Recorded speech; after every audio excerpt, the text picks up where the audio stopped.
तर नमस्कार मित्र, आपल्या नवीन ब्लॉगमध्ये स्वागत आहे तुमचं. तर फ्रेंड, आज आहे आपण आंबिद या ठिकाणी. तर गाव इकडे खाली आहे गाईस. इथून मी थोडक्यात दाखवत आहे.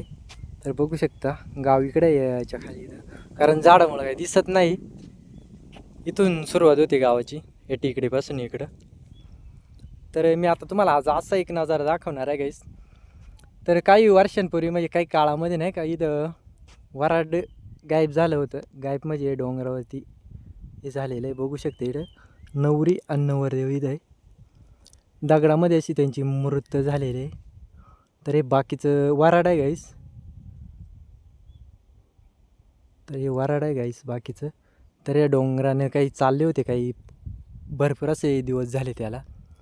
आपल्याला पण काही एवढं माहीत नाही आहे, पण असं म्हणते. त्याच्यासाठी म्हणलं मित्रांसाठी मस्तपैकी एक ब्लॉग बनवा. तर इकडं भैरवाचं पण मंदिर आहे गाईस, पण ते इकडं वरती.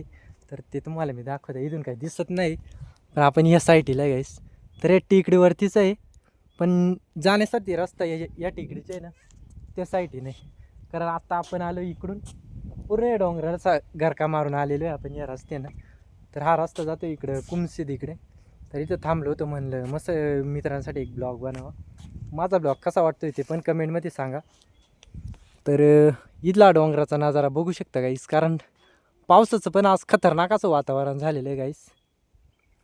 तर इकडं रस्ता पण बघू शकता, दऱ्या पण बघू शकता, खतरनाक.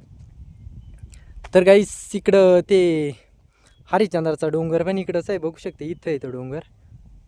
तर तिकडं जाण्यासाठी इथून पण रस्ता आहे गाईस. आपण या रस्त्यानं इथून असं वाघोबाचं इथं हे लागतं आहे मंदिर, तिथून डायरेक्ट आंबीत गावामधून जावं लागतं. तर असं इकडून रस्ता आहे गाईस, तिकडं पण जाता येतं.